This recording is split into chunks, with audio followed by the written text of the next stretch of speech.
Norfolk Wine and Spirits and Norfolk Whiskey Group.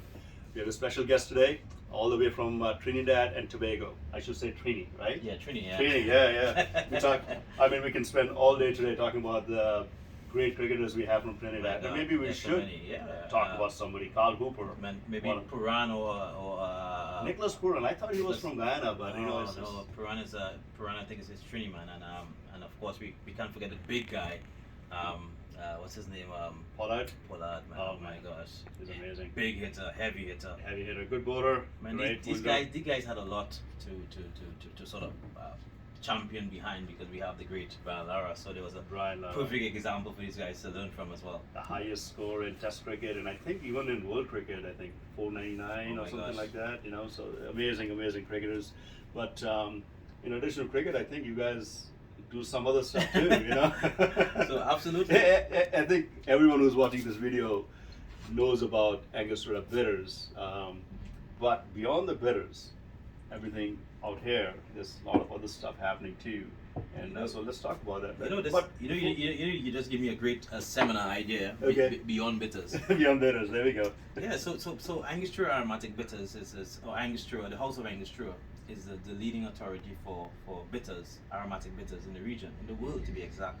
But not only that, we are also the leading authority for rums in the region as well, because we do produce a beautiful assortment of award-winning rums. Yeah. And they are all 100% Trinidadian rums. Trinidadian rums. We are the only distillery on the island, and I don't want to say the last distillery standing, because I'm a lover for rum. So you never know what the future is going to hold. Maybe Angostura may erect another distillery or build another distillery in another part of the island.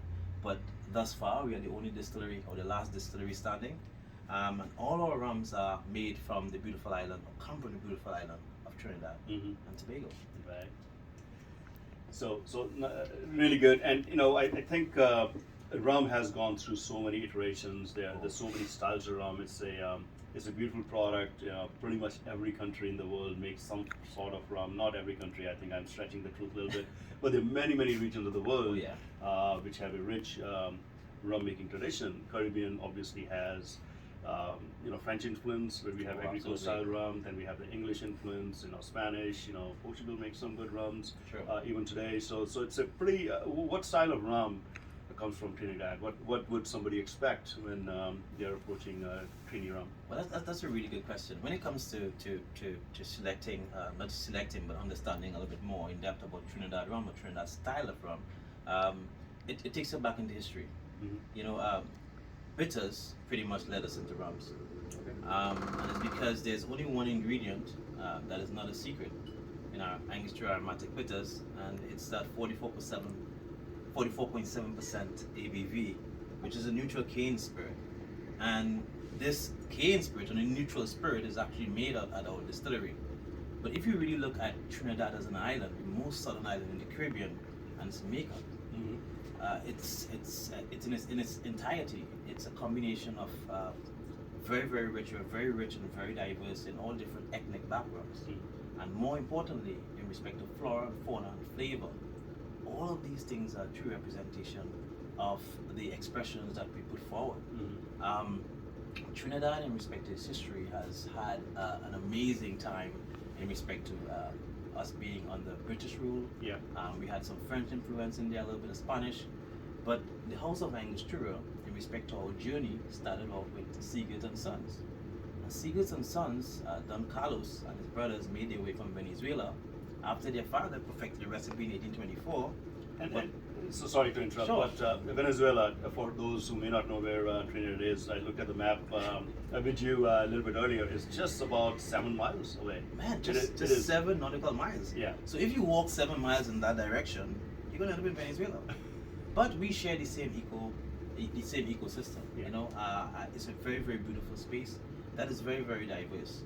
And this is a true representation of our brands. But in that regard, Seagate and Sons, when they made their way to Trinidad, pretty much leading up to the mid 1940s, they would have acquired Fernandez. Fernandez is a master craftsman, Portuguese craftsman, who was the largest rum producer on the island. So Angostura acquired Fernandez. So I'm going to ask Adam to pause the video right now. Pause, yeah. So we're back. as you were saying. Yeah, so I would definitely say Trinidad style is more of a English with a little bit of Spanish inside there, and a little bit of Portuguese coming out to the back. It's what we call we say in local terms we say calafleco. So it's more of a combination of different styles, Right. all emanating to create really amazing and beautiful expressions. Superb. So let's talk about distilling, because in addition to having a style of whiskey, whether you're using molasses or sugarcane juice or sugarcane syrup, distilling has a huge influence in the spirit. So what sort of distilling is used for these rums? Yeah, so I often give tribute to our master distiller John Georges. Hi John, and he often says you take a fiery spirit from the still, you put it in a barrel, allow it to sit for a decade or more, and magic happens. But we use continuous column stills to make our rums. Okay. Which really allows us to achieve low and of course high, heavy and light rums coming out of that particular element. Right. So basically using the same still, but you changing maybe the cut points different to cuts, achieve different sort of rum. Absolutely. And then you age them, and then you blend them together. Oh yeah, we age in once used bourbon casks. Ex-bourbon barrels. Ex-bourbon barrels, of course, American oak. This is a very special process for us at the distillery. In Trinidad, we have our specialized coopering department that is tailored towards preparing all our casks for our blenders. Yeah. And what is unique about our blending team is that our entire blending team are all women. Oh, no kidding. They are all women. I grew up in a household where my mom and my grandmom were very instrumental in the kitchen when it comes to flavor. Yeah. So maybe that's Angostura's secret. Makes Who sense. knows? Yeah. So fantastic. And then I should have asked that question before, but your fermentation. How long is the fermentation? Are you using, what sort of yeast strains do you use? Because that's also a very influential thing in getting the rum right. No, you got a good question. Absolutely. So at the House of Angostura, our yeast strain that we use is proprietary. Okay. It belongs to the House of Angostura. And this strain is approximately 65 years old. Oh wow. Usually our fermentation process will last anywhere between 24 to 48 hours. Depending on the temperature. The temperature depends on what we want to achieve, what we want to make. Oh, okay. So sometimes we may ferment for a tad bit longer, and this is it depends again on what we want to achieve. Sometimes we want something a little bit more funkier. A lot of the initial flavors, and this is a critical understanding of making rums, of the rum making process.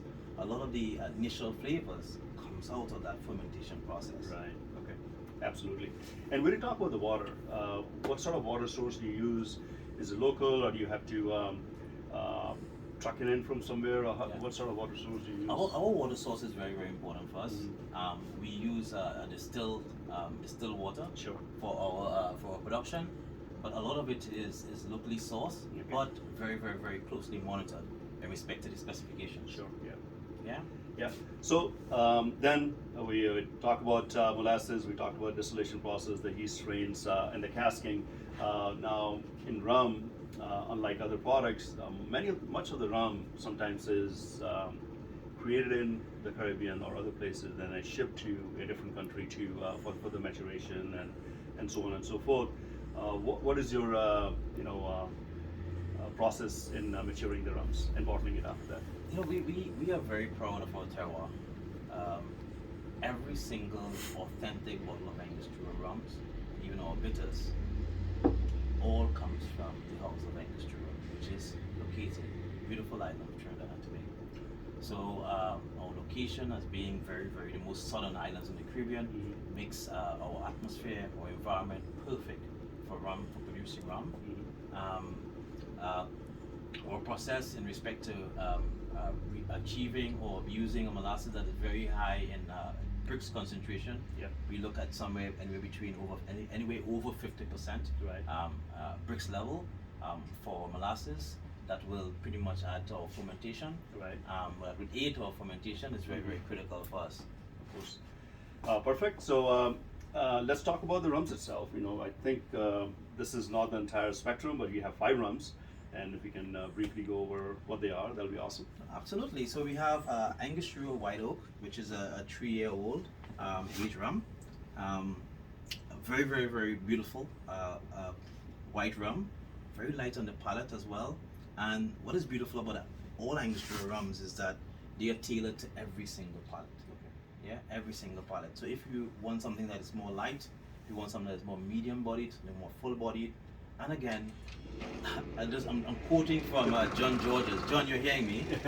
We have what we believe we have the most well-behaved rum in the Caribbean. Okay. It's like as John would say, it's like a good guess. You know, having a rum is like having a good guess. Yeah. And you know, being a good guest, you don't ever want to overstay your welcome. Okay. So typically, that is what our rum does. Okay. And I want to prove that to you. Okay. I'm going to offer you Angostura AD24, which is a 12-year-old rum from the house of Angostura. So Raymond, that's the other thing, right? In rum, unlike let's say when we're talking about Scotch whiskey, age statements matter, and what matters there is cheers. Cheers. What matters there is that when you are putting a barrel together, the age statement will represent the youngest product in that yeah. bottle. Yeah. Is that true for Angostura? Absolutely. Okay. And it's an old English rule that still applies today, where the youngest rum will take the age claim. Yeah. So yes, it's very Good to late delicious. palate of awesome, like a peach kind of flavor I get. It's really outstanding. I get it in some scotches as well.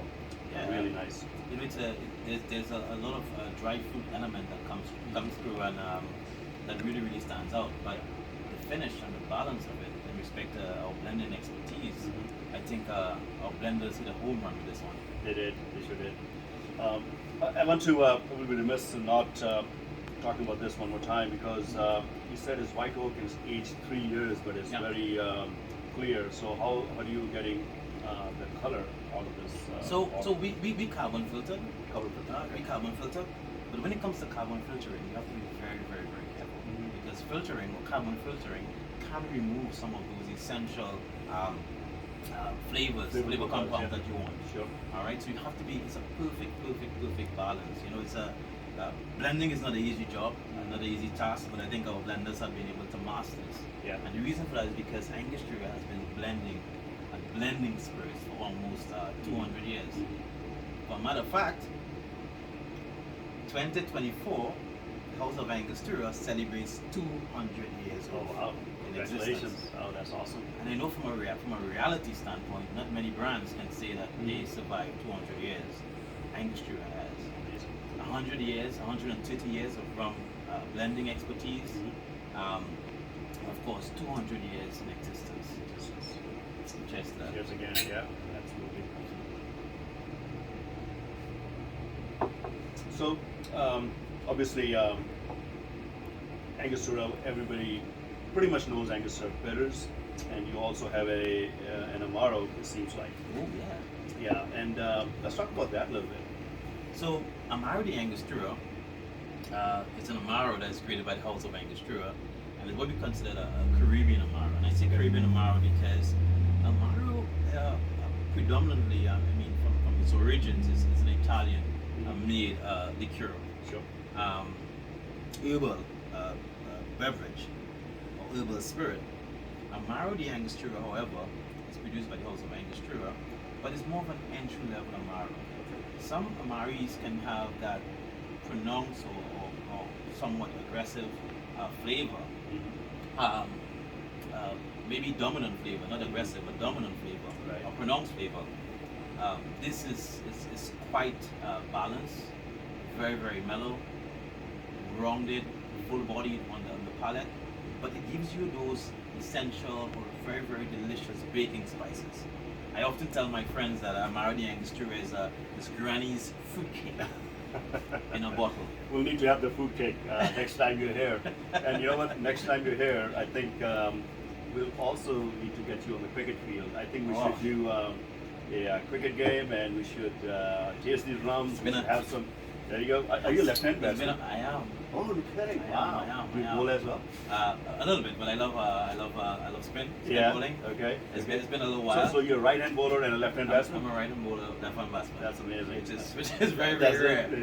And if any of us go down to Port of Spain, Trinity, Trinidad, yeah. we're gonna go to Port of Spain. Man, maybe, absolutely. The Queen's yeah. Park Oval, and maybe we run with you in the nets. I would love that. Absolutely. So there you have it. Angostura Rums, the bitters, and Amaro, and thank you for watching. Next time you're here, we'll do a tasting. Cheers. Thanks a Cheers. lot. Thank you. Appreciate it. Thank you.